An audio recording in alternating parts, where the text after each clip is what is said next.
They had her cornered. 6 highly trained assassins against one vulnerable royal and her poorly paid human protector. Across the galaxy, humanity was treated like background static, a species of office workers, mechanics, and disposable soldiers. So when the killers ordered the human to leave, they expected him to flee.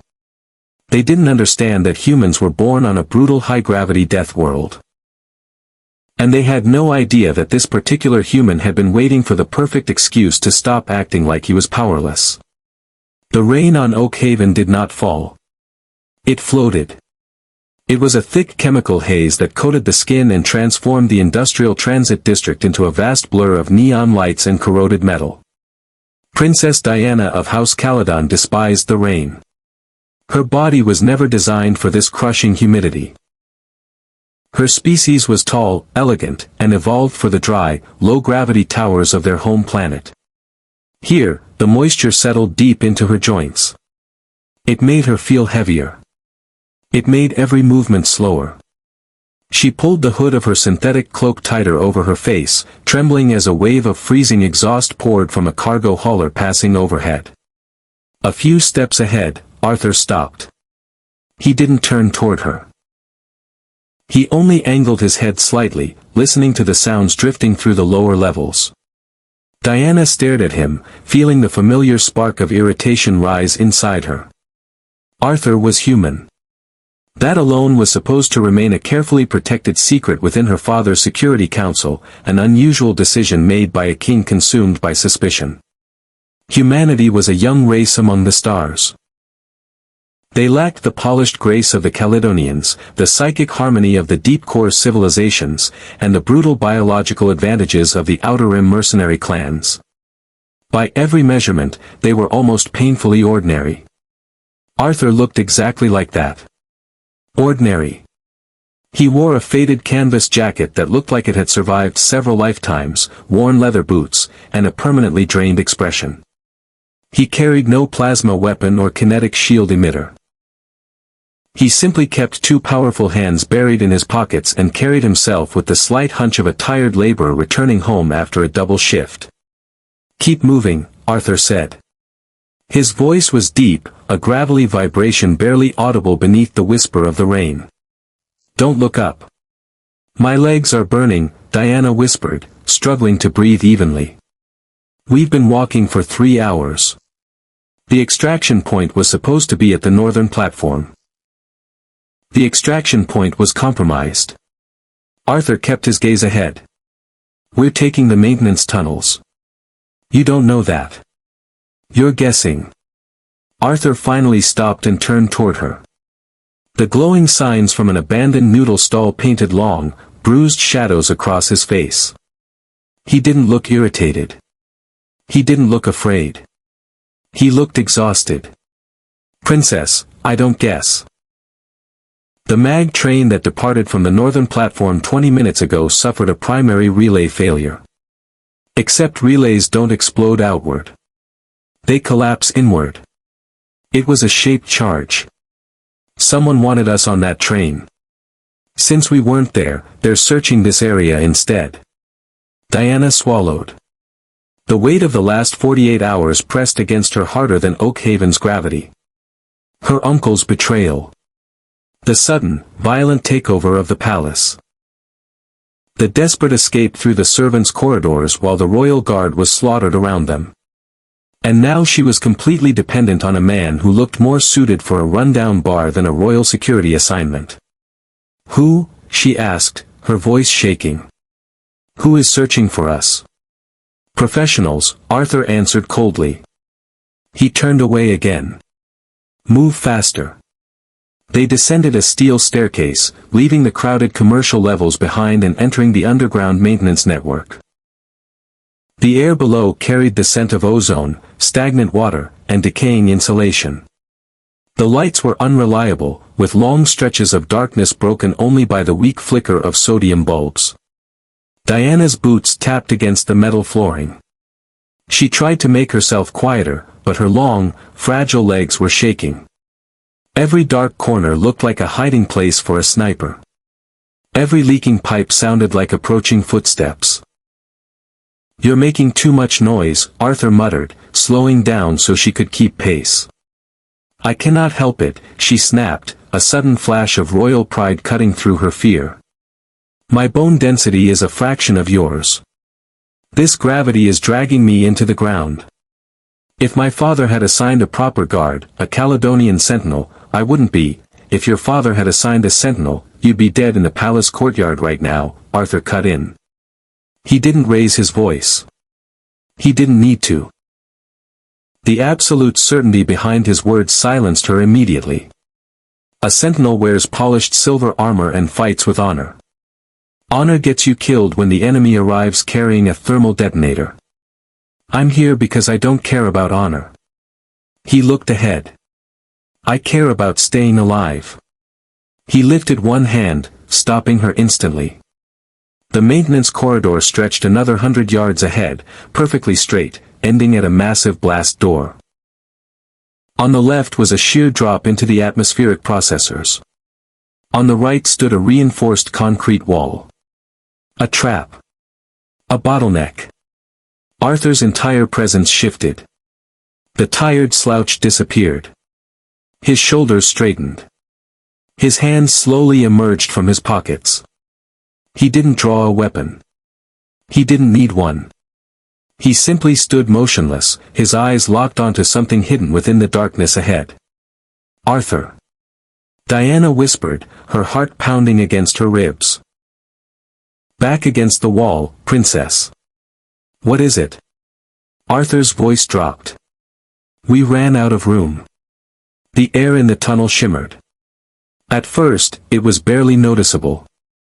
A small distortion in the weak light, like heat waves rising from a road under the sun. Then the optical camouflage collapsed, spreading downward in a wave of digital distortion. 6 figures emerged from the darkness. They wore matte black tactical armor, their faces hidden behind angular combat helmets fitted with glowing multiple spectrum visors. They were tall, precise, and moved with a terrifying level of coordination. Every step was controlled. Every movement was synchronized. Mercenaries. And not ordinary hired killers. Diana recognized the twisted emblem carved into the shoulder plating of the lead figure. The Black Hounds. A deep space wetwork unit infamous for erasing entire political bloodlines along the outer rim. They didn't leave witnesses. They didn't negotiate. They didn't accept payment to change sides. Diana felt the strength leave her legs. She pressed herself against the cold, moisture-covered concrete, her breathing becoming quick and uneven. This was the end. Her uncle hadn't simply hired assassins. He had spent the royal treasury to purchase the deadliest killers available. The leader moved forward, his boots making no sound against the metal grating. From the holster at his thigh, he pulled a weapon that wasn't a firearm. A curved handle. With a sharp movement of his wrist, a blade of compressed plasma erupted from it. The weapon released a low hiss, bathing the tunnel in a sickly green glow. Princess Diana, the leader said. His voice came through the helmet speakers as a harsh mechanical distortion, like metal scraping against metal. By command of the new sovereign, your bloodline ends tonight. Diana tried to respond. She wanted to offer credits. Titles. Anything that might buy a few more seconds. But nothing came out. Her eyes remained fixed on the plasma blade, unable to look away from the certainty of what it represented. Human. The leader shifted his visor toward Arthur. We have no contract for you. You are a biological irregularity barely worth the energy required to eliminate. He raised the blade slightly. Leave. You have 10 seconds to return to the upper levels. Arthur remained between the 6 armed mercenaries and the princess. He looked at the leader. Then at the 5 others spreading into position behind him. He released a long, slow breath. It sounded almost like an old engine struggling to keep running. It's been raining all damn day, Arthur said. The mercenary leader paused. His helmet tilted slightly. What? I said it's been raining all day. Arthur glanced down briefly. My boots are soaked through. My back hurts from walking bent over so I don't smash my head against these ridiculously low ceilings. He reached up and slowly opened his worn canvas jacket. And now I have to deal with you. He pulled the jacket from his shoulders and let it fall onto the wet metal floor. I really hate this planet. Underneath, he wore a simple fitted gray shirt. He calmly reached for the cuffs and began rolling the sleeves up to his elbows.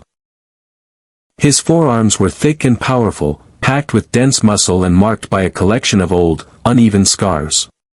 Human, the leader warned, raising the plasma blade. You mistake our lack of interest for mercy. Move aside.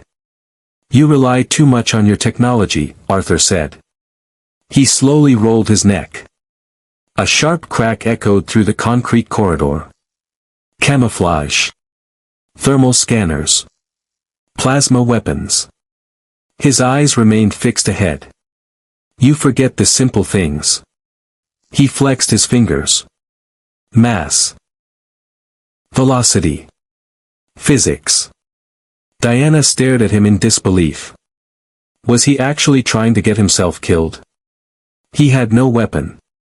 The mercenaries wore kinetic dispersal armor designed to absorb impact.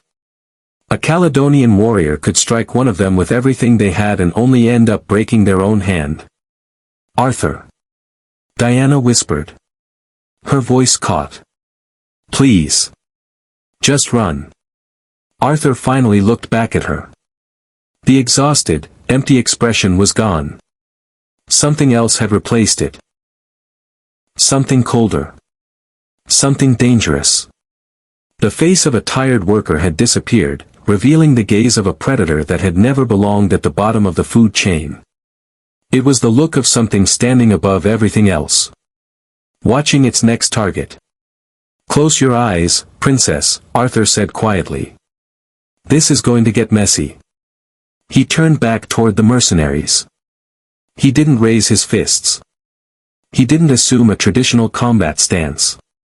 He simply stood still and breathed. Slowly. Deeply. Filling his lungs. Time is over, the mercenary leader said. He motioned with his free hand. The two black hounds positioned on the sides moved instantly. They became blurs. Their enhanced leg systems launched them across the distance in a fraction of a second. The mercenary on the right pulled a heavy kinetic pistol. The one on the left attacked with a viro blade aimed directly at Arthur's chest. Arthur didn't dodge. He didn't retreat. He stepped forward into the attack. The entire sequence happened too quickly for Diana's mind to follow. The mercenary's blade moved with impossible speed. To most species in the galaxy, the strike would have been invisible. But humans had evolved beneath crushing gravity, on a world where survival demanded constant awareness and reactions faster than instinct. Arthur's left hand moved. He didn't stop the blade. He grabbed the mercenary's wrist. The sound that followed was brutal. A sharp, violent crack echoed through the tunnel like a gunshot. Arthur didn't simply halt the attack. He destroyed the arm behind it. The kinetic armor had been designed to disperse energy from blaster impacts and absorb crushing blows. But it was never meant to withstand extreme force concentrated into a single twisting motion. Arthur rotated the wrist backward. The bone snapped beneath the armor weave. The mercenary screamed. A raw, human sound that cut through the helmet's voice modulator. Arthur didn't pause. He didn't admire what he had done.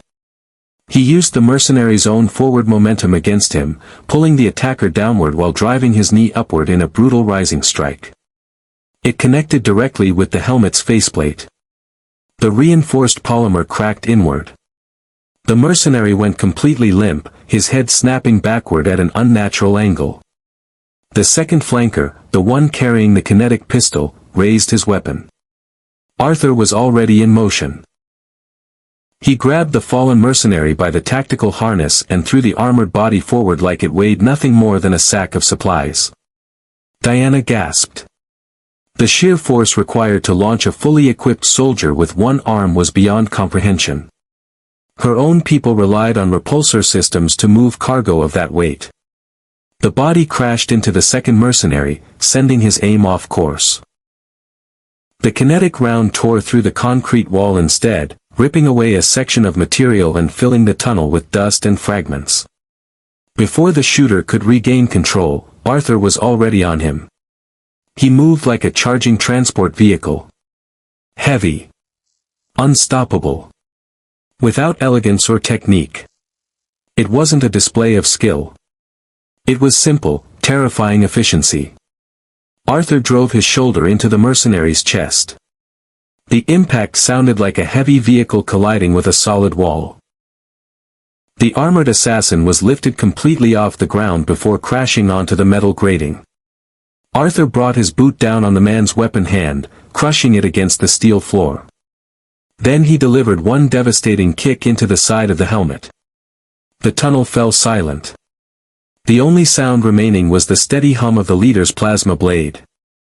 2 dead. 4 seconds. The remaining 4 mercenaries froze. The confidence they carried only moments earlier disappeared. They weren't looking at a weak civilian anymore. They were looking at something they couldn't categorize. Humans weren't supposed to fight like this. They had no claws. No armored hide. No enhanced reflex systems. But they had density. They had muscle shaped by a world of crushing gravity and an evolutionary history built around constant survival, endless struggle, and brutal competition. "Kill him," the leader shouted, taking a step backward. The 3 remaining hounds opened fire. Blue streams of ionized energy tore through the tunnel. Arthur dropped low, sliding beneath the barrage.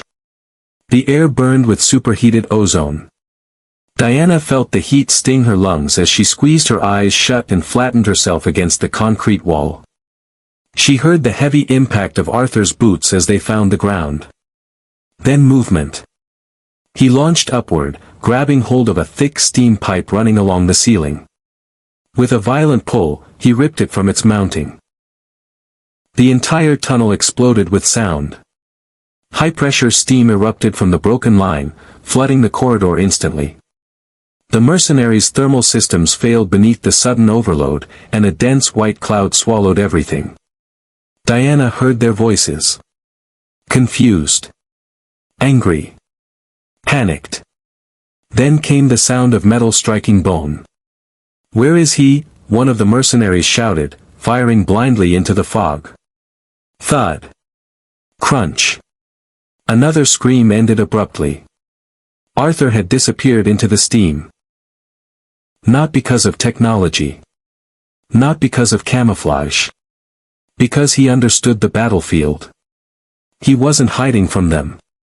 He was stalking them. Diana forced her eyes open through the swirling mist. A shadow formed behind one of the hounds. A massive bare fist came down. The strike connected with the back of the helmet, and the mercenary collapsed instantly, his body folding onto the floor.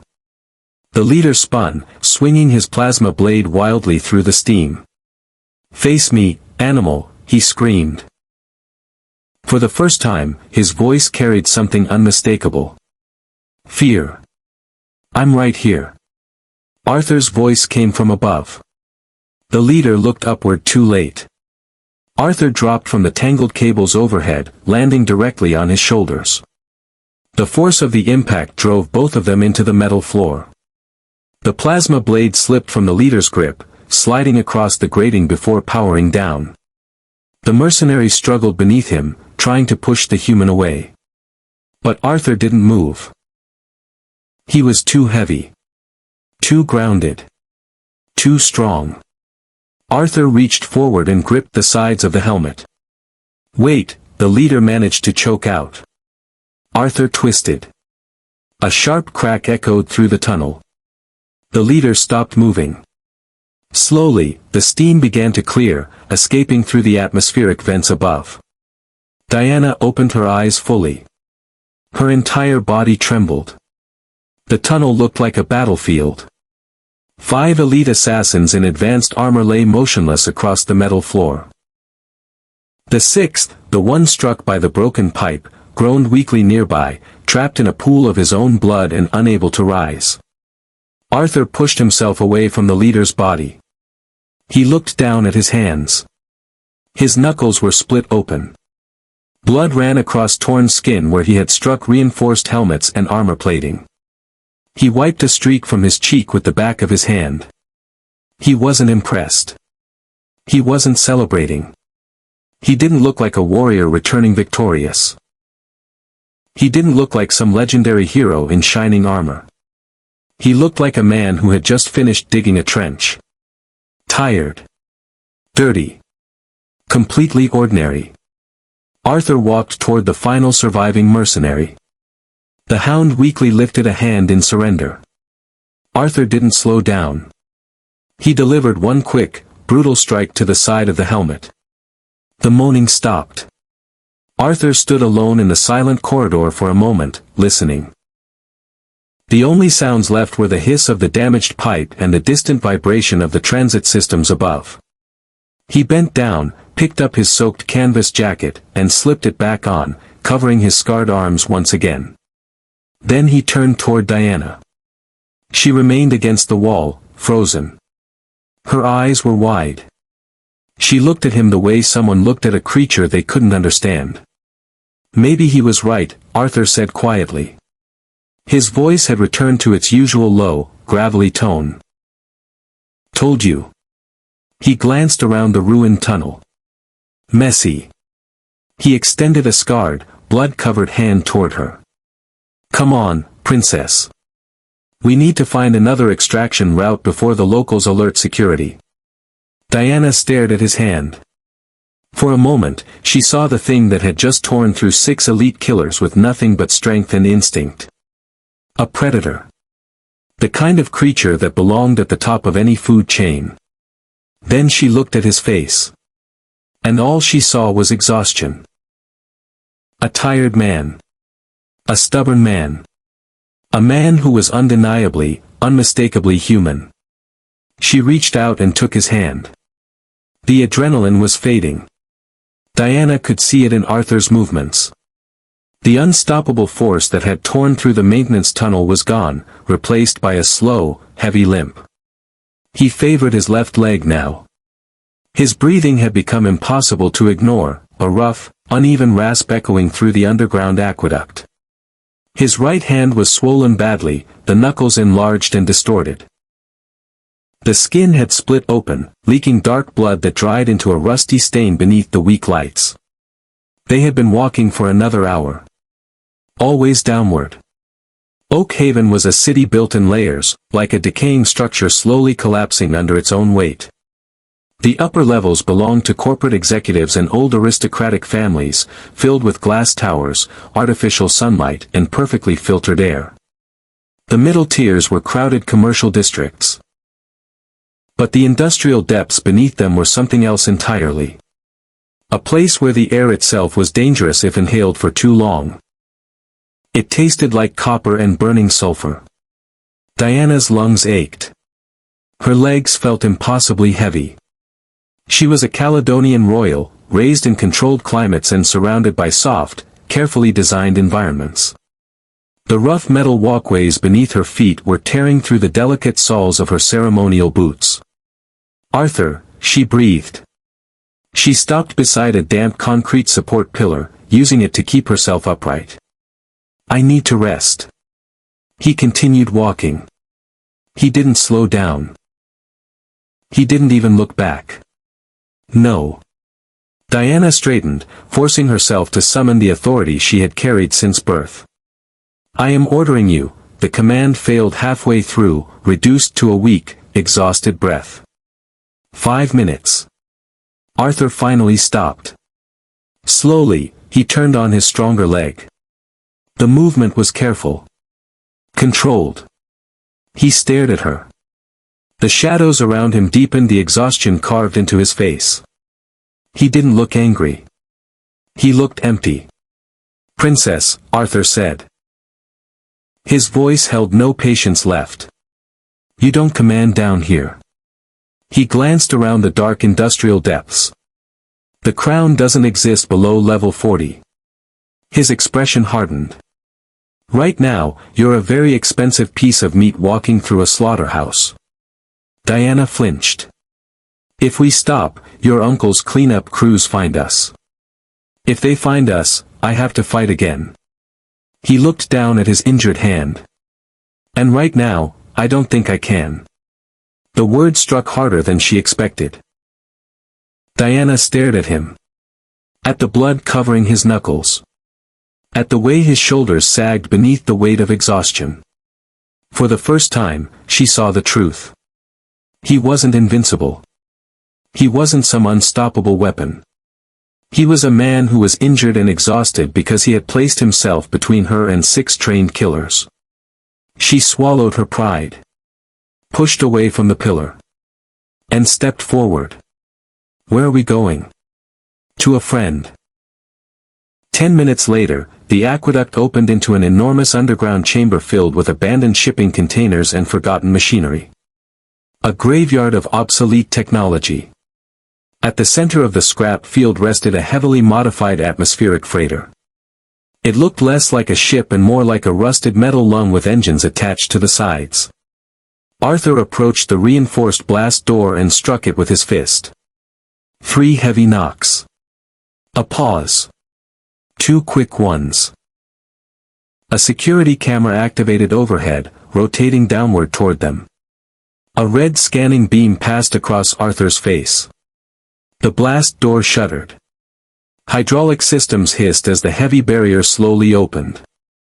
A woman stood in the entrance, holding a modified submachine gun. She had short, dark hair, grease smeared across one cheek, and an expression of complete irritation. Her coveralls were covered in oil stains, burn marks, and signs of constant repair work. She was human. "You're late, Artie," Abigail Hayes said. She lowered the weapon, her eyes moving from Arthur's battered face to the tall, trembling Caledonian princess behind him. "And you brought a pet." "Abigail," Arthur replied. He stepped inside, passing her with the familiarity of someone returning to a place he had known for years. "We need to leave the planet. Now." Abigail moved to the controls and sealed the blast door behind them. "Leave the planet?" She turned toward him. "Do you have any idea what kind of military response is waiting above the atmosphere right now? Orbital control is locked down tighter than a fortress. I've got military frigates scanning my transponder every 10 minutes. I know." Arthur entered the cramped cargo bay and lowered himself onto a metal crate. A long, trembling breath escaped him. "My route was compromised." He stared at the floor. "Black hounds found us in the maintenance grid." Abigail stopped. The irritation vanished from her face. "Hounds?" She turned slowly. "You ran into a hound pack." Arthur leaned forward, resting his head in his hands. 6 of them." Abigail stared at him. Then she looked at his injured knuckles. She didn't ask how he survived. She didn't ask how he defeated 6 elite, enhanced assassins. She already knew enough. Instead, she looked at him with a mixture of exhaustion and something close to sympathy. "You're an idiot, Arthur." "Yeah." He exhaled. "I know." A deep shadow shifted at the rear of the freighter. Something massive stepped forward. Nearly 8 feet tall. The creature possessed thick, leathery skin the color of bruised purple and 4 powerful arms built like industrial machinery. A Gutan. A species famous throughout the galaxy for incredible strength and unmatched mechanical intelligence. "Zo," Arthur acknowledged without looking up. The alien responded with a rumbling sound like a landslide. The translator collar around his thick neck activated, converting the sound into a deep synthetic voice. "Your vital signs are unstable, human." A pause. "You are losing fluids." "I'm fine, Zo," Arthur muttered. "He is not fine," Abigail snapped. She pulled the weapon strap over her shoulder and pointed a grease-covered finger toward Diana. You. Diana looked at her. Royal. Sit on that bench and don't touch anything.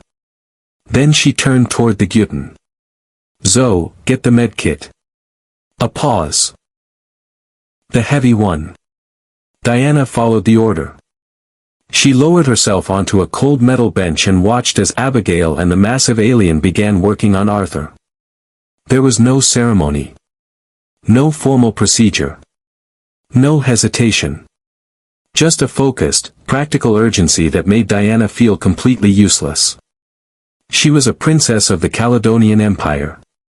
And yet inside this battered metal vessel, surrounded by strangers and machinery, she was the least important person in the room.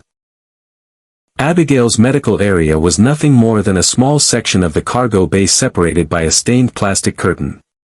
The air carried the sharp smell of antiseptic, old sweat, and engine coolant. Diana watched through a small opening in the tarp. She knew she shouldn't. Caledonian tradition treated the injured body with extreme privacy. Physical weakness was something hidden, something that could be exploited by enemies and political rivals. But she couldn't force herself to look away. Arthur had removed his shirt. A quiet, involuntary breath escaped her. The human body was considered an oddity throughout the galaxy. Humans were viewed as fragile because they lacked natural armor, additional organs, or biological weapons. But as Diana looked at Arthur's exposed back, she realized the galaxy had misunderstood humanity on a fundamental level. He wasn't fragile. He was concentrated. His muscles were not graceful or refined like those of a Caledonian warrior. They were thick, powerful, and built for raw mechanical force. Every part of him looked designed for survival. And every inch carried evidence of it. Scars. Puncture wounds. Chemical burns. Deep cuts that had been crudely stitched together by untrained hands. His body was a record of everything he had endured. Abigail cleaned his damaged knuckles with a powerful antiseptic. Arthur didn't react. He simply stared forward at the wall of the ship. You fractured the second and third metacarpals in your right hand, Abigail said, shining a small diagnostic light over the swelling. She examined him carefully. Your left side ribs are severely bruised. Possibly fractured. Wrap them, Arthur replied. Artie, if those fragments shift and puncture your lung, wrap them, Abby. Her expression tightened. We don't have time for a regeneration tank. Abigail stared at the back of his head. Then she grabbed a roll of heavy medical tape. Lift your arms. Arthur obeyed. She wrapped his ribs tightly, pulling the tape into place with enough force to make most people flinch. Arthur barely reacted. Zoe approached and handed Abigail a small injector filled with cloudy blue fluid. This will reduce pain response, the guillotine's translator announced. A brief pause. It will also reduce fine motor control by 4%. Keep it, Arthur said, moving his hand away. I need the pain. Abigail looked at him. The pain? Pain keeps you alert. His voice remained calm. Pain means you're still alive. Without warning, Abigail pressed the injector into his shoulder. Arthur let out a sharp grunt and turned toward her. Shut up and take your medicine, tough guy, she muttered. She tossed the empty injector into the waste container. You're useless to me if you collapse from shock. She crossed her arms. Now explain something. Her eyes narrowed. How does a low-level palace mechanic end up protecting a Caledonian princess while having a bounty placed on his head by the Black Hounds? Arthur lowered his arms carefully. I wasn't just a mechanic. No kidding. Abigail gave a humorless laugh. You ripped a hound helmet apart with your bare hands. She glanced toward Zoe. He found the security footage before they erased it. Her expression shifted. You looked like a wild animal, Artie. Arthur stayed silent. You broke the first rule. Diana stepped through the plastic curtain. She couldn't remain quiet any longer. What rule? Abigail looked toward her. Her expression revealed nothing. Never let them know what we are. Diana frowned. What you are? She looked between them. You are humans. She spoke slowly. You are clerks. Mechanics. Agricultural workers. Abigail released a sharp, bitter laugh. Yes. She leaned against the bulkhead. That is exactly what we are. Her smile disappeared. Because if the galaxy knew the truth, they would burn our world to the ground. Arthur turned toward Diana. The medication had eased some of the tension around his mouth, but his eyes remained completely serious. Princess, what do you know about Earth? Diana answered automatically, recalling her childhood lessons. It is a Class 3 death world. She continued. High gravity. Extreme tectonic instability. Severe weather patterns. Dangerous flora and fauna. She paused. A miracle that life developed there at all. Exactly, Arthur said quietly. Earth's gravity is almost 3 times the galactic average. He looked down at his injured hands. The air pressure alone would crush the lungs of most Caledonians. His gaze hardened. Every creature on that planet evolved to kill you, consume you, or infect you. He tapped his chest. We didn't evolve through psychic abilities or advanced enlightenment. A faint smile crossed his face. We evolved by becoming harder to kill than everything around us. He gestured toward himself. Our bones are dense. Our muscles are built to function under constant pressure. He looked directly at Diana. When humans leave Earth and enter normal galactic gravity, it feels like removing a weight vest. Diana stared at him. Suddenly, everything connected. The way he had thrown an armored soldier. The way he had shattered bones with a single movement. He wasn't enhanced. He wasn't modified. He had simply been released from the limits everyone else assumed existed. Then why hide it? Diana asked. Her voice was quieter now. If your species is truly this powerful, why accept their insults? Why live as servants? Because of the Outer Rim Wars, Abigail answered. She folded her arms, her expression becoming distant. 50 years ago, when humanity achieved faster-than-light travel, our first contact was with the Krell Empire. Her jaw tightened. The Krell were conquerors. They looked at our exploration fleet and saw an opportunity. She stared at the floor. They thought Earth would be easy. Abigail's voice hardened. They tried to invade. She paused. They lasted 3 weeks. Diana remained silent. Our gravity destroyed their ground equipment. Our environment overwhelmed their biology. Their immune systems couldn't handle our world. She looked toward Arthur. And our military? A cold smile appeared. We had spent thousands of years practicing war against ourselves. The room went quiet. We defeated them. She stared at Diana. We destroyed them. The Galactic Council was terrified. To them, humanity was a nightmare that had appeared without warning. A race of hyperviolent, dangerously adaptive predators stepping onto the galactic stage. They began drafting plans to permanently isolate our solar system. Maybe even eliminate it entirely. Arthur picked up his shirt and carefully pulled it over his taped ribs. So our leaders made a choice. He adjusted the fabric around his injuries. We disarmed. He looked down. We hid what we could do. A pause. We sent our engineers, our farmers, our mechanics into the galaxy. He gave a tired smile. We acted harmless. We kept our heads down. And we let everyone believe we were just weak little apes. His expression hardened. It was the only way we could survive the politics. Diana stood silently. An entire species had hidden its true strength. Not because it was weak. Because it understood exactly how dangerous everyone else would find that strength. The level of deception was something even her father's court would struggle to imagine. My father knew, Diana whispered.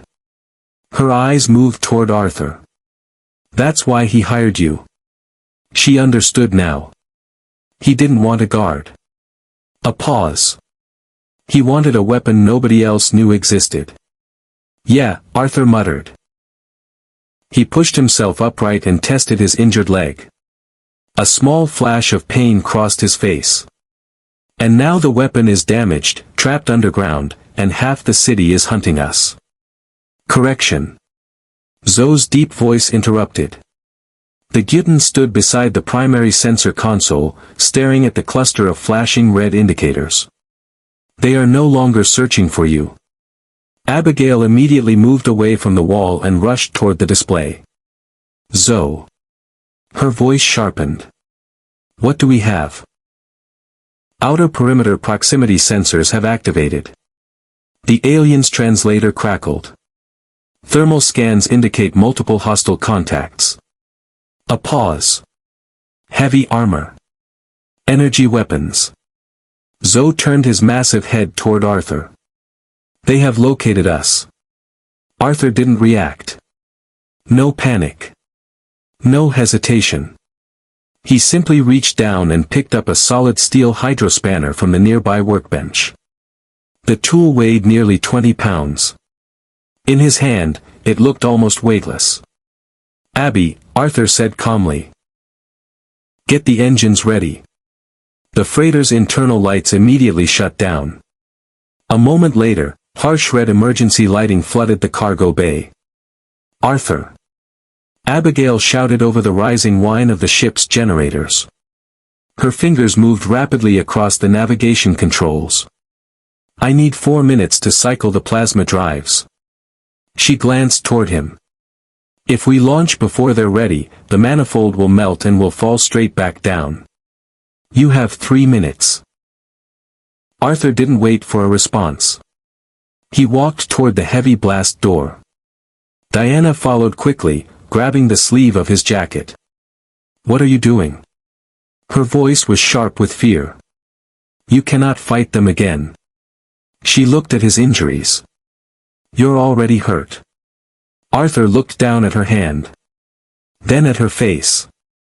The fear in her golden eyes was impossible to miss. Princess, if they break through this hull, Abigail and Zoe die. His voice remained calm. You die. He gently removed her hand. I'm going outside to make sure they stay occupied. They will kill you. Arthur looked toward the door. They can try. He gripped the manual override. Stay low. Stay behind Zoe. He paused. If I don't return in 3 minutes, tell Abby to launch and vent the cargo bay. Diana stared at him. The pressure release will destroy anyone standing in front of the exit. Arthur pulled the heavy lever. The door opened with a deep mechanical hiss, creating just enough space for him to slip through. Then it sealed shut behind him. Diana remained inside the dim red glow of the cargo bay. Suddenly, the silence felt unbearable. Outside, Arthur stepped into the scrapyard. The rain continued falling through the enormous atmospheric vents overhead, coating the rusted landscape of abandoned machinery and twisted metal in a slick layer of water. He inhaled deeply. The painkillers had reduced the agony in his ribs to a manageable ache. But they also made his thoughts feel slightly distant. He pushed that aside. Focus. He moved through the maze of discarded containers without a sound. No camouflage. No advanced equipment. Just patience. Just shadows. A heavy mechanical stomp echoed through the yard. Arthur stopped. He leaned around the edge of a rusted engine housing. A squad moved through the center of the scrapyard. Not mercenaries this time.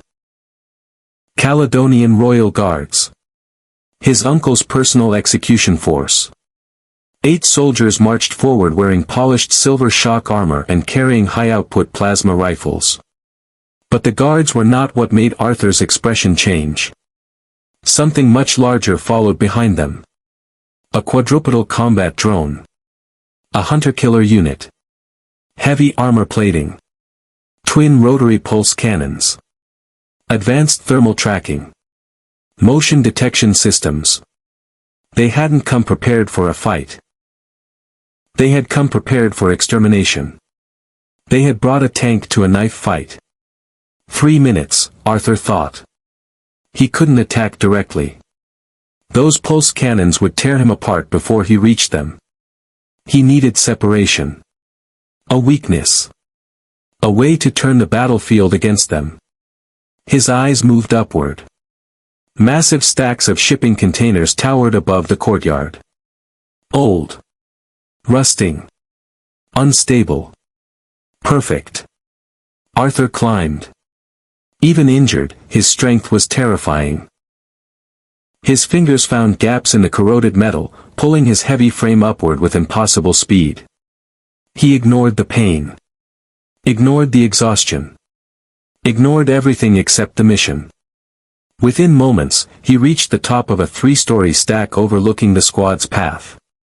Below, the hunter-killer drone stopped.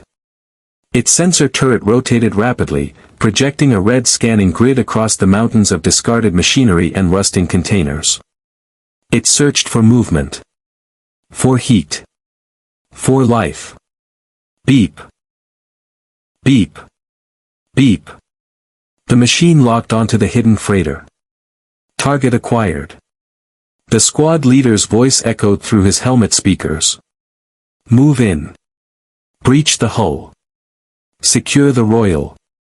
Eliminate the human. The squad advanced toward the ship. Arthur didn't hesitate. He rose to his feet. His hands closed around the edge of the rusted shipping container beneath him. Then he planted his boots against the neighboring stack. Every muscle in his body tightened. His taped ribs screamed in protest. Ignoring the pain, Arthur pushed. Not with technique. Not with finesse. With the raw force of a human body evolved beneath crushing gravity, forcing maximum strength into a failing structure. The ancient support beams groaned. The container shifted. Metal twisted under impossible pressure. Then the support snapped. The massive 10-ton container tipped over the edge. Below, the royal guards looked upward just in time to see the light disappear. A shadow swallowed the yard. Then, crash. The container slammed into the formation below. The impact shook the ground like a miniature earthquake. Steel screamed. Armor shattered. 3 guards disappeared beneath the impossible weight of the falling structure. The hunter-killer drone reacted instantly. Its turret spun. Its pulse cannons began charging with a rising mechanical whine. It aimed toward the collapsed container stack. But Arthur was already gone. He had dropped down the opposite side, landing hard on his injured leg. Pain exploded through him despite the medication. He ignored it. He moved. From the shadows, he crashed into the surviving guard's flank. This time, he didn't use his fists. He swung the 20-pound steel hydrospanner like a baseball bat. The weapon struck the nearest guard's knee. The silver armor folded inward. The joint beneath it shattered. As the soldier collapsed, Arthur brought the heavy tool down in a brutal downward arc. The helmet caved. 1 down. 4 remaining. Plus the drone. The guards froze. They were trained for controlled engagements. For disciplined formations. For enemies who fought according to expected patterns. They were not prepared for a wounded human moving with the desperate violence of a cornered predator. Fire. The squad leader shouted. Fire. He raised his rifle while retreating. Plasma bolts ripped through the darkness. Arthur threw himself behind a rusted generator. The impact struck the metal. The surface began melting instantly, liquid heat spraying across his shoulder. He clenched his teeth. The smell of burning flesh filled his senses. The hunter-killer drone adjusted its aim. It had found him. The rotary cannons activated. A storm of pulse fire tore into the generator. The heavy machine began breaking apart piece by piece. Seconds remained. Then it would reach him. Zoe. Arthur spoke into the communication link. I need a distraction. Inside the freighter, Zoe's massive hands moved rapidly across the control console, redirecting auxiliary power to external lighting systems. A moment later, the scrapyard exploded with light. The enormous floodlights mounted along Abigail's freighter activated at full intensity, blasting the assault team with a wall of brilliant white illumination. The guards' enhanced optics failed instantly. Their targeting systems struggled. Even the hunter-killer drone's sensors overloaded, its scanning beams sweeping wildly across empty space. Arthur moved. He launched from behind the ruined generator. The hydrospanner left his hand. A 20-pound steel projectile crossed the yard. It struck the drone's primary sensor cluster. Glass shattered. Circuitry exploded. The machine released a distorted electronic screech as its weapons fired randomly into the air. Arthur didn't slow. He reached the squad leader. His shoulder slammed into the center of the man's chest armor. The impact sent both of them crashing into the wet ground. The leader reached for a sidearm. Arthur caught his wrist. He drove it into the mud. Once. Twice. Until the weapon fell away. Then Arthur grabbed the collar of the heavy silver armor and pulled the man upward. The leader struggled. Arthur didn't. He drove his forehead into the visor.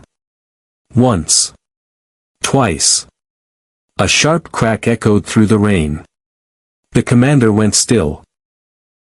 The remaining guards looked around. Their vision finally adjusted. And they saw what was left. Their elite squad was destroyed. The hunter-killer drone was malfunctioning, spinning uselessly and firing into nothing. And the human they had considered insignificant was standing over their commander. Covered in mud. Blood. And burns. Arthur picked up the fallen plasma rifle. He didn't raise it carefully. He didn't aim. He simply fired. A burst of superheated energy crossed the yard. The nearest guard dropped instantly. The final two broke. They abandoned their weapons and ran. Arthur watched them disappear into the scrapyard. He let them go. Slowly, he lowered the rifle. His chest rose and fell heavily. The rain washed the blood from his hands. Then he turned toward the damaged drone. The machine continued spinning uselessly. Arthur walked toward it. Calmly. Without urgency. He found the exposed power coupling near the rear leg. Then he drove his boot straight through it. The machine sparked. Its systems flickered. The hunter-killer drone collapsed. Silence returned. Only the rain remained. A soft click sounded in his ear. Artie, Abigail's voice came through the comm, tense and impatient. Drives are hot. A pause. Get your ass inside. Now. Arthur limped back toward the freighter. The blast door opened just wide enough for him to slip through. The moment he entered, Abigail activated the launch sequence. The entire ship shook. The plasma engines ignited with a deafening roar, rattling loose rust from the ceiling of the cargo bay. Diana stood near the bench. Her hands were clasped tightly against her chest. She watched him enter. Diana watched Arthur enter. He was barely recognizable. His jacket was scorched. His skin was blistered. His hands were covered in dried and fresh blood. He made it 3 steps before dropping onto the metal bench, resting his head against the wall behind him. His eyes closed. The ship jolted violently as Abigail forced the freighter upward, tearing it away from the atmospheric dock and pushing toward orbit. Gravity pressed down on them. The engines screamed. "You did it," Diana whispered. She moved closer. "You defeated them." Arthur didn't open his eyes. A dark stain slowly spread across the medical tape wrapped around his ribs. "I bought us time, Princess," he murmured. His voice was barely audible beneath the roar of the engines. "But the people who sent those guards won't stop." A pause. "They never stop." His eyes opened slightly as he stared at the ceiling panels shaking above them. "The hunt is only beginning." The silence of space was deceptive. Inside the freighter, everything was noise. The hull groaned under the strain of Abigail's evasive maneuvers. Metal plates shook and scraped against each other as she pushed the aging plasma drives beyond their safe limits. Warning alarms screamed throughout the ship. Diana knelt on the grated cargo floor. Her hands, normally kept perfect and untouched, were stained with Arthur's blood. "Hold still." Her voice trembled. But her hands didn't. Arthur sat on the metal bench, his head resting against the bulkhead. His breathing was shallow now, a wet rasp that frightened her more than she wanted to admit. The medical wrapping Abigail had applied earlier was completely soaked through. The sudden acceleration into orbit had reopened the damaged tissue along his side. "You're using too much biogel," Arthur muttered. His eyes were half closed. "I am attempting to keep your organs where they belong," Diana snapped. She pressed the surgical stapler against the deep wound along his ribs.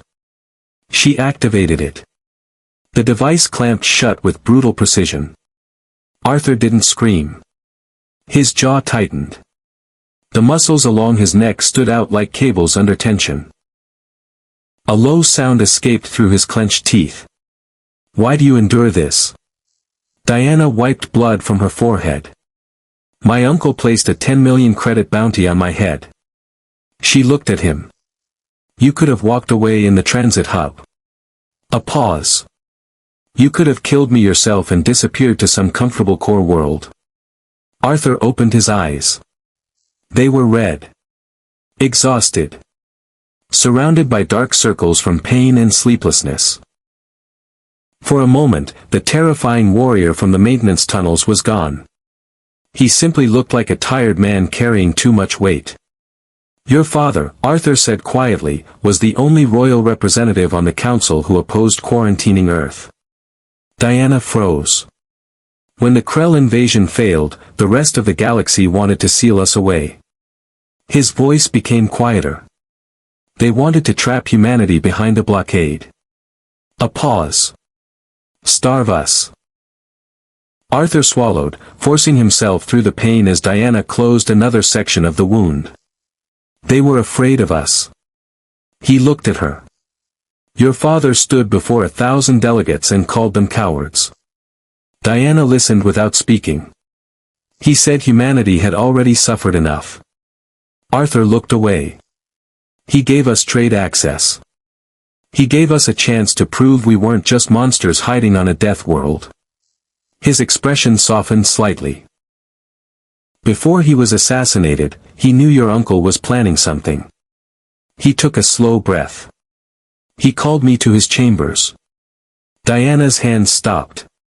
"He didn't order me to protect you." A pause. "He asked me." The surgical tool lowered slightly. "A debt of honor?" "No." Arthur's answer came immediately. "Honor is a luxury for people who never have to fight in the dirt." He looked at her. "It was a promise." His voice hardened. "Humans take promises seriously."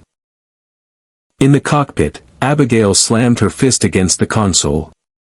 "Damn it." Arthur immediately looked up. "What is it?" Diana placed a hand against his shoulder, forcing him back down. "Stay." But Abigail's voice came through the ship speakers. "We have company." The engines roared around them. A Caledonian heavy cruiser just dropped out of FTL. A pause. It's the Aegis. Her voice tightened. Your uncle isn't holding back, Princess. Arthur's expression changed. That ship has enough firepower to break a moon apart. Zoe turned from the sensor station. The Guten's voice rumbled through the translator. They are activating targeting systems. A pause. Missile batteries are armed. Abigail's hands moved rapidly over the controls. If we jump to FTL now, they'll track our ion trail and intercept us before we clear the system. She looked at the display. We can't outrun them. Her voice lowered. I'm releasing decoys, but they're going to get a lock. Arthur pushed Diana's hands away. Slowly, painfully, he stood. He leaned against the bulkhead for support and forced himself toward the cockpit. The tactical display showed the approaching Caledonian cruiser. A massive red shape closing the distance.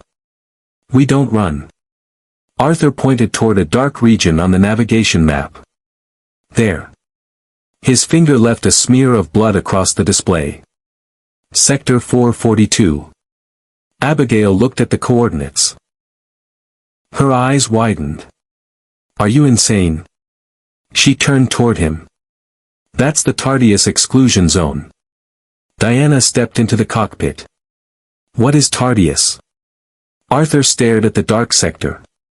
An old human deep-core mining installation. Built into a rogue planetoid, Arthur explained. We abandoned it 50 years ago after its orbital path shifted and the gravity well became too unstable. It's a death trap, Abigail said. She looked at the readings again. Exactly. It's a Class 4 gravity anomaly. Her eyes narrowed. The station's ambient pull is around 3.8 gs. If I take this ship inside, the hull could collapse under the strain. She glanced toward Diana. And if we leave the ship, we'll weigh almost 4 times what we normally do. Arthur looked at the princess. Caledonians evolved for environments around 0.8 gravity. At nearly 4 times that force, Diana wouldn't simply be slowed. Her body would begin failing under the pressure. Her organs would struggle. Her bones would suffer. Zoe can carry her, Arthur said. The Guten looked toward him. His physiology can handle the pressure for short periods. Arthur turned back to the display. But the Caledonian soldiers on that cruiser are different. They use kinetic armor. They depend on speed, precision, and mobility. Abigail stared at him. Then understanding crossed her face. You want to trap them in a human environment. Arthur's expression remained cold. They came here to hunt a human. A pause. So let's give them a human battlefield. He looked toward the controls. Plot the course, Abby. His voice hardened. Full burn. Abigail didn't hesitate. She grabbed the controls, disabled the inertial dampeners, and pushed the throttle forward. The freighter screamed. Tartarus was a nightmare. The rogue planetoid was covered in jagged black basalt and violent tectonic storms that twisted across the surface.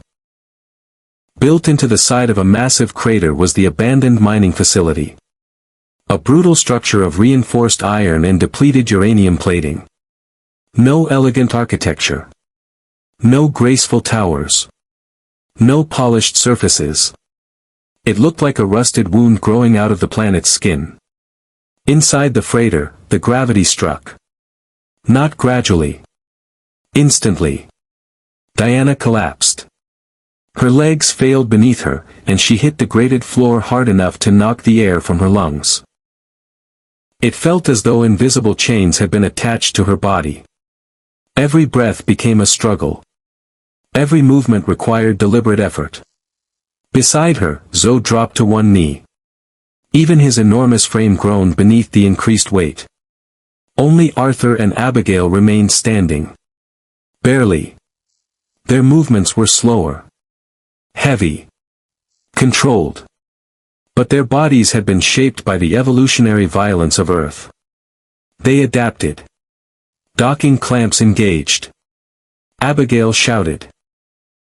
Her hands tightened around the controls as the freighter slammed into the station's primary airlock. The impact shook the entire vessel. Metal screamed. The hull groaned. But the seals held. "They're behind us," Arthur said. He watched the external monitors. The Aegis was too large to dock directly. It didn't matter. 3 heavily armored boarding shuttles detached from the cruiser and descended through Tartarus' thin atmosphere. They carried the Sovereign's vanguard. The most feared elite infantry in the Caledonian military. Zoe. Arthur turned. "Pick her up." The Gutan forced himself upright. "Get her to the primary communications array." He pointed toward the interior corridors. "If this station has any power left, I need you to activate the transmitter." "Understood." Zoe moved toward Diana. He carefully lifted her from the floor. She gasped as the pressure shifted against her ribs, but she refused to complain. "What are you going to do?" Abigail grabbed a heavy pulse rifle from the weapons rack and handed it to Arthur. Arthur looked at the weapon. A sleek Caledonian design. Balanced. Precise. Built for elegant combat. He dropped it onto the floor. Guns fail under extreme gravity. He looked toward the airlock. Targeting systems get damaged. He turned away. "I'm going to work." Arthur stepped out of the freighter and entered Tartarus Station. The air inside was stale. It smelled of rust, old machinery, and oxidized metal. Emergency lights flickered overhead, casting long crimson shadows through the reinforced corridors. This place had never been designed for comfort. It had one purpose. Extraction. Arthur entered the main processing chamber. Along the far wall sat the abandoned tools of a forgotten era. Mining equipment. Industrial machinery. He found what he needed. A pneumatic rivet gun. A weapon-sized tool that would have required 2 hands for most galactic species. Arthur lifted it with one hand. Then he grabbed a tungsten-headed impact hammer with the other. A massive block of dense metal attached to a reinforced shock-absorbing handle. Under Tartarus gravity, it weighed nearly 60 pounds. Arthur rested it against his shoulder. Then he stood in the center of the processing bay. And waited. 2 minutes later, the outer airlocks exploded inward. Charges tore the reinforced doors apart. A dozen Caledonian vanguard soldiers stormed into the chamber. They wore the finest combat armor their empire could produce. Sleek. Advanced. Powered by microservos. Designed for perfect movement. But technology could not negotiate with physics. The moment they entered Tartarus gravity, they stopped. The lead soldier stumbled. His knees buckled beneath the sudden weight of his own armor. The servos screamed as they attempted to compensate for the crushing 3.8G environment. But they had been designed for normal galactic conditions. The armor that made them stronger had become a prison. Movement restricted, one soldier reported. Panic entered his voice. Gravity is beyond expected parameters. A pause. I can barely lift my rifle. Then Arthur stepped from the shadows. He didn't rush. He didn't need to. He walked toward them. Slow. Steady. Unavoidable. Like a glacier moving toward the sea. Target located, the squad leader shouted. He struggled to raise his plasma rifle. His arms shook so hard the weapon drifted off target. He forced the trigger back anyway. A plasma bolt sliced through the air, missing Arthur's shoulder by a good 3 feet. Arthur didn't so much as blink. He hefted the pneumatic rivet gun instead. It wasn't built for war, it was made to drive 6-inch depleted uranium spikes through steel and into solid rock. Thunk. The kickback was brutal, but Arthur's frame soaked it up without a stagger. The spike ripped across the room and punched clean through the squad leader's chest plate, nailing him to the bulkhead behind him. The vanguard went rigid. This wasn't a fight anymore. It was a slaughter. Open fire. All units, fire. They tried. They strained against the gravity, against the dead weight of their own armor, against the fear climbing up their throats. Plasma scorched the iron pillars, melting streaks into slag, but their aim fell apart under the sheer effort of raising their arms. Arthur closed in. He let the rivet gun drop and took the tungsten hammer in both hands, swinging low at the nearest soldier's knees. The impact cracked like a collision on a highway. Armor buckled, bone turned to powder. The man went down screaming. Arthur kept moving. He cut through them the way a scythe cuts through wheat. The same gravity crushing them seemed to be pouring strength into him. He drove the hammer into helmets, flattening them against the grated floor. He used his shoulders like battering rams, slamming men into the walls. Every blow landed brutal, precise, final. They tried to close in around him, but their movements dragged like they were underwater, and to Arthur, that's exactly what it felt like fighting them. He snatched a combat knife mid-thrust, wrenched the soldier's wrist until it snapped, and slammed the hammer's butt into his throat. Blood spread across the rusted floor, dark and slow. In under 3 minutes, 11 of the elite vanguard were dead or dying. Silence dropped over the processing bay, broken only by the ragged breathing of the one man still standing amid the wreckage. Arthur sagged against the hammer's shaft. The stitched wound along his ribs had split wide open, blood soaking through his shirt and pattering onto the iron floor. He turned toward the ruined airlock doors. One was still left.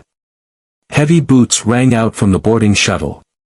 Commander Braddock stepped into the processing bay, leader of the vanguard. Where his men wore standard combat armor, Braddock was strapped into a heavily modified exosuit, hydraulics hissing as it absorbed the crushing pull of the 3.8G environment and let him stand at full height. He surveyed the ruin of his best soldiers, not with horror, but with contempt. Animals, he sneered, his voice amplified until it rolled through the bay like thunder. The council should have glassed your world when they had the chance. You're nothing but violent, primitive beasts. We're mechanics, Arthur said, breathing hard, shifting his grip on the hammer. Braddock raised the exosuit's right arm, a heavy kinetic rotary cannon mounted along the forearm. Your princess is dead, human. My second team already breached the upper levels. They'll find her, and they'll cut her apart. Something in Arthur's eyes went cold. He said nothing. He charged. Braddock opened fire. The rotary cannon roared, chewing a jagged line through the iron floor as it swept toward Arthur. He dove behind a massive, rust-eaten smelting crucible. Kinetic slugs the size of fists tore into the metal, showering him with sparks and shrapnel.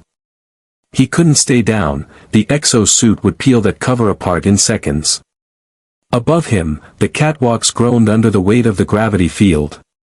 Arthur's eyes landed on the heavy iron chains dangling from the ceiling, the ones used for hoisting ore. He snatched up the tungsten hammer, broke from cover, and hurled it with everything he had left.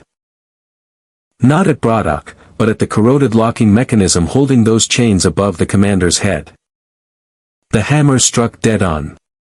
The old lock gave way, and thousands of pounds of industrial chain came down like a steel waterfall, amplified by the crushing gravity. It crashed straight onto Braddock's exosuit. The machine screamed as its hydraulics fought the sudden, impossible weight, the rotary cannon jamming and twisting into the iron links. Braddock thrashed, trying to break free, but the gravity gave him no mercy, the suit stayed pinned. Arthur wasted no time. He tore a combat knife from a dead vanguard soldier's belt and sprinted straight at the trapped commander. Braddock managed to wrench his left arm loose from the chains and swung a massive mechanized backhand at him. Arthur ducked, not quite fast enough. The metal fist caught his shoulder and sent him spinning through the air. He hit the iron floor hard, skidding 10 feet across it. His vision flared white. A sickening pop echoed somewhere in his ear. His collarbone was gone. A sharp, unbearable pain tore through his body as he lay on the iron floor, gasping for air and tasting copper. For the first time, his body had reached its absolute limit. Pathetic. Braddock spat the word as he struggled against the chains wrapped around his exosuit. You bleed just like the rest of us. Then a voice echoed through the processing bay. Not from a nearby speaker. From everywhere. The station's entire public address system came alive. Clear. Powerful. Commanding. Attention, Caledonian Fleet. Arthur forced his head to turn. Through blurred vision, he looked toward the observation deck overlooking the chamber. Diana stood there. She was leaning heavily against the reinforced glass, pale from exhaustion, but standing. Behind her was Zoe, his massive hands wrapped around a mess of torn wiring from the station's primary communications console. They had found the broadcast array. This is Princess Diana of the House of Caledon. Her voice carried across the station. Across the planet. Across every open frequency connected to the Caledonian core worlds. I am the true heir to the sovereign throne. Braddock froze. Diana continued. I am transmitting the complete visual record from this station. A pause. I am transmitting the verified orders given to the Vanguard by my uncle, the traitor who attempted to seize power. The commander's expression changed. For the first time, uncertainty appeared. Shut down that transmission. Braddock shouted into his comm unit. Jam the signal immediately. It is already too late, Commander. Diana's voice remained calm. The Senate sees you. The Loyalist fleet see you. They see the murder of my father's guards. They see the actions of a usurper attempting to steal the throne. Her eyes hardened. Your authority is finished. On the tactical display inside Braddock's exosuit, the status of the Aegis cruiser changed. Green. Then yellow. Then red. Mutiny. The Loyalist officers aboard the cruiser had seen the evidence. They had seen the truth. And they had turned against the Vanguard commanders. Braddock stared upward. Then rage consumed him. With a roar, he redirected every remaining reserve of power into his exosuit. The hydraulic systems screamed. The chains wrapped around the machine began to bend. Metal groaned. Slowly, violently, Braddock tore himself free. He raised his remaining mechanical arm. The hydraulic claw locked onto the observation deck. I'll kill you myself. He took a step. Then stopped. Because Arthur was already moving. Using only his uninjured arm, he forced himself off the ground. No hammer. No weapon. No armor. Nothing except the terrifying strength of a human body forged under Earth's gravity. He launched himself forward. Arthur climbed onto the back of the exosuit like a wounded predator refusing to die. Every movement sent waves of pain through his shattered shoulder and torn ribs. He ignored it. Pain was information. Nothing more. He reached the power coupling at the base of Braddock's neck. The same weakness he had exploited against the hunter-killer drone. Braddock twisted violently. Get off me. The commander reached backward, trying to grab him. Arthur drove the stolen combat knife into the armored gap. Not a simple strike. A full-body attack. His weight. His strength. The crushing pull of Tartarus gravity. Everything came down behind that blade. It punched through. Hydraulic lines ruptured. Power cables split. Sparks exploded across the processing bay. Dark fluid sprayed from the damaged machinery. The exosuit shuddered. Then died. The lights across the armor flickered once. Twice. Then went dark. The massive machine became nothing more than a half-ton prison. Braddock tried to move. The servos were dead. The manual releases wouldn't budge under Tartarus' brutal gravity. The commander was trapped. Buried inside his own armor. Arthur released the knife. His fingers slipped free. He fell from the back of the suit and crashed onto the iron floor. This time, he didn't move. He didn't try to stand. He simply stared upward at the rusted ceiling, breathing in shallow, broken gasps. The processing bay became silent. Completely silent. Until footsteps approached.